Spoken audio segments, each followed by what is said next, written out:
do think they're going to draft a guy somewhere in this draft at cornerback. I don't know exactly where. Somewhere. No. So you have to. You just have to if you look at the age of the roster. True. I think one of the things that we have to keep in mind is that the reason why Hassan Reddick, which is a great move, and I hope they use him right, but one of the reasons why he's in Philly is because he took less money. He chose to come to Philly. He could have gotten a lot more in the open market. He's pretty much said it himself.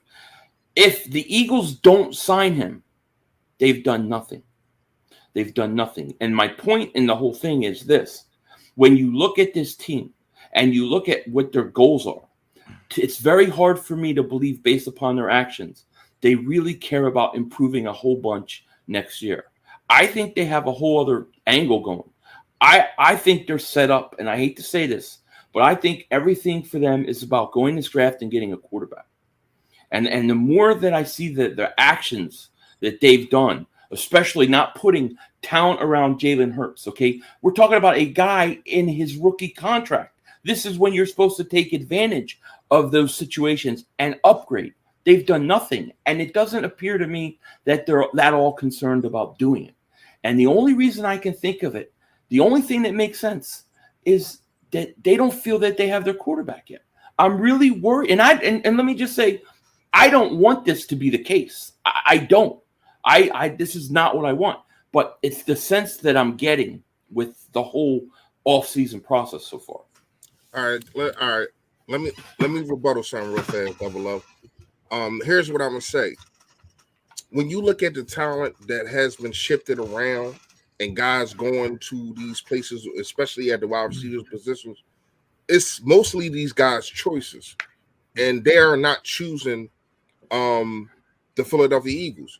Now, from what we've been hearing now, these are just hearsays. I don't really like to put the hearsays in my videos, but I have been hearing from people that know these things that Howie has been trying to be aggressive. I think if the Calvin Ridley thing wouldn't have happened, I think if he would have came over here, we would be looking at this whole offseason totally different. And then you look at him go. You said what? I said I think you're right. So, and then you look at him going at other people, but they're going to other places, like because this is what they choose to do. You know what I mean? You look at a Von Miller who just left a Super Bowl team to go get paid with the Buffalo Bills. Right. Who is a contender. But think about what you're saying though. What you're saying is that these players don't want to come to Philly. I'm not so saying then you have to ask. Well, they're not coming. They're not. They're not. We're missing out on them. You said they don't want to come. So if they don't want to come, then that's an even bigger problem. I'm saying right now it's better opportunities because, and a lot might be because a lot of people don't believe in our quarterback right now. Even people. That takes it right to where I'm going with it. I get what you're saying. I don't think it's a quarterback right now. Like the Malik Wilson thing. I don't know where all this hype came from the kid. I watched his tape. It's but I guess now that he's throwing against people and there ain't nobody defending these people, he has an arm. And this is what everybody wants. Everybody wants the shiny toy that could throw down the field to these guys. But let's take a step back. Our wide receivers, other than Devontae, ain't getting open any damn way down the field. I mean, has a question though. You said what? A little bit of both. Who's the wide receiver that you guys think spurned us because of Hurts? Because I think that's a false narrative.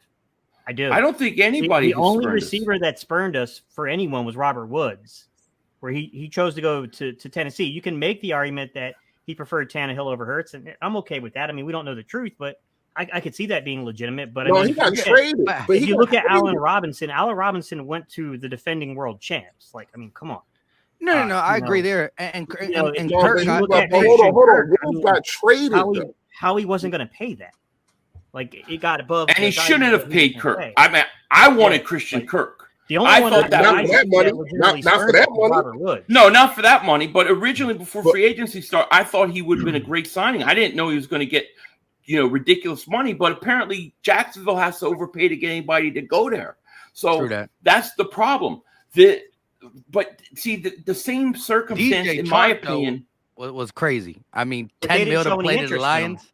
listen, can we be honest? they didn't show any And interest. people are going to say this, that I'm crazy, but if they didn't even make a play for Tyreek Hill, the most explosive wide receiver in football. No, he's the most explosive wide. He's the most explosive wide receiver in football. He's 28. He's not paying that man $30 million. Why? Listen. $30 million is the new going rate for wide receivers. Devontae Adams set the standard. In 2 years, you're going to call $30 million a bargain. That's just the nature of the NFL. You've got to pay these guys. They didn't even try. You can't tell me a guy that changes the defense, if you're really committed to Jalen Hurts and you really want to take advantage of him being a second-round pick in that rookie contract, they didn't even make an effort. Let me just say this real quick. Can I rebuttal that real fast and I get out the way?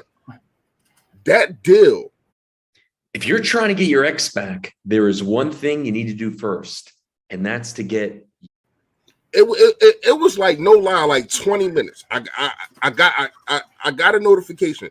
Tyreek, I think it was who was been for Miami. And it was another and the Jets. And Miami and the Jets. They thought he was important enough. 20 minutes later, he was in Miami. That deal was already done. That was already done. Look, what 500 is saying is he understand that we could have lost a bidding war, but why weren't we interested in showing that much love for Jalen? I think they were the only two teams that got notified. Nobody knew. No, everybody. If you're Kansas City, you're not going to say we're not taking calls for Tyreek Hill because the Jets and the Dolphins, two trash organizations, are in the running. They're gonna listen to everybody. The Eagles didn't even make a play. But did you see? All right, would you have gave up all of that for Tyreek Hill? Listen, so the first round pick, 5 picks. He wouldn't have given up 5 picks. The first pick is the 29th overall pick. It's essentially a second round pick. So you would have given up 2 first. So if you give up the 16th pick, maybe a third round pick, something else, you get the deal done. The Eagles could have done. They had 3 first round picks. They didn't want to. I'm sorry, I'm not giving up. But you're missing my point. It's not about whether they get him or not. It's about the fact that they didn't try. My point to you is that they have not fully tried to improve this offense. They have not truly committed to making Jalen Hurts' life easier. And it's obvious. That's the player for the Double O. That's the only player that it wasn't talks that the Eagles was trying to get him. They were trying to get. Listen, go ahead. When Howie Roseman wants somebody, he gets them. 99.9% time. This team has more ammo than anybody to get these players. They're not doing it. They're half in. I'm telling you, they're half in. And now the only logical thing I can think of is they want a quarterback. And they're going to get a quarterback with 3 first-round picks. That's what I think. The only thing makes sense. $5. Let me ask you a question, though, about this. Because I saw your video and you talked about the cap space. And I'll back you up that if the Eagles wanted to get Tyreek Hill here, they would have reworked Javon Hargrave's contract. They could have traded, guys like Isaac Seumalo. They could have worked some things to get the contract under. But now you got $30 million, okay? We know we would have traded picks. So you would take some away from the reserve rookie pool, right? So you're going to take some away from the rookie pool, which is going to shrink how much money you got to pay your draft picks because you're going to obviously give away draft picks to get Tyreek Hill. Right. But what are you going to do defensively, man? What are you going to do defensively? Well, you've already improved with Hassan Reddick, right? You obviously think Derek Barnett's worth coming back. So you brought him back. You could have still paid for him. And then you're still going to have 2 first-round picks, most likely. So you can address those in the draft. You could address your defense in the draft. You could have had Tyreek Hill. All right, hang on, 500. I'm not saying you're right or wrong.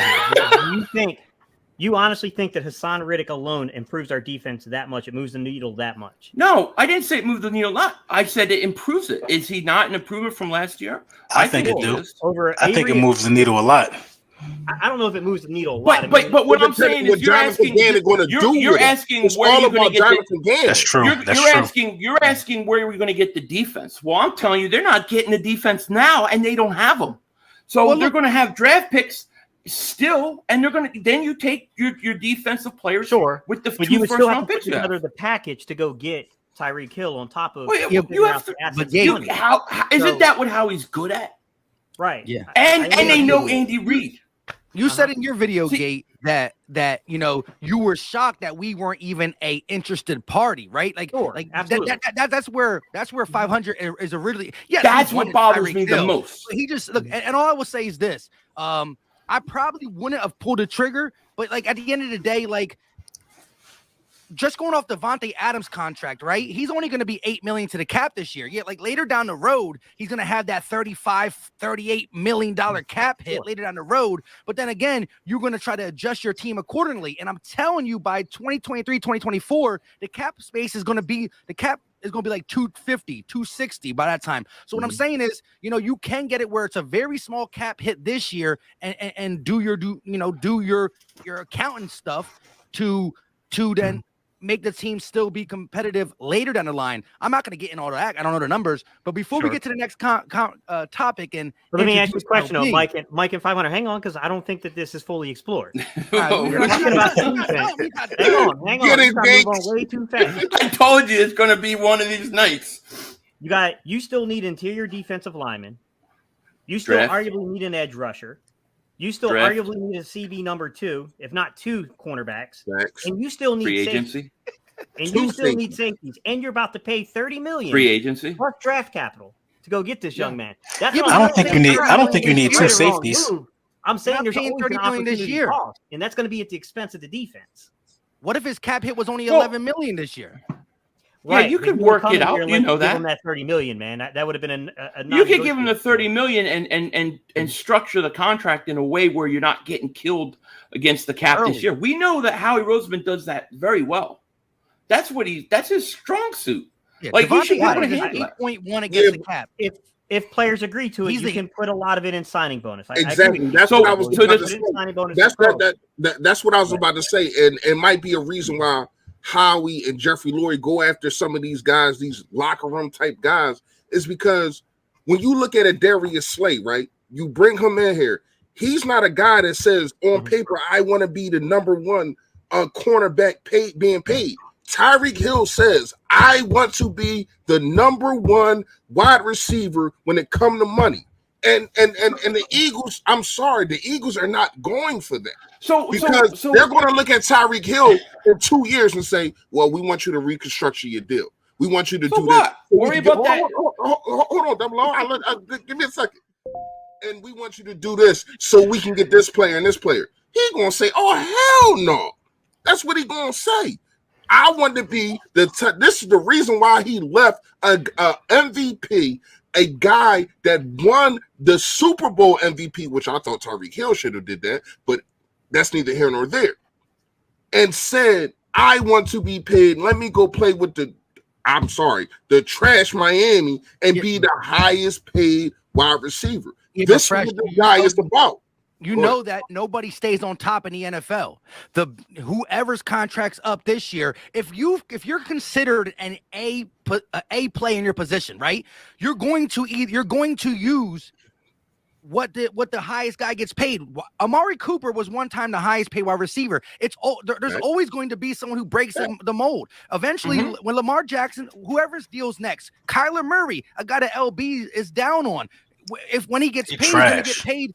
I hear you. But you know what I'm saying? You're going to use it's just what it is. And I'm telling you, 40, 50 mil later, when the cap is that high, it won't be that big of a deal. But let's get to these super chats real quick.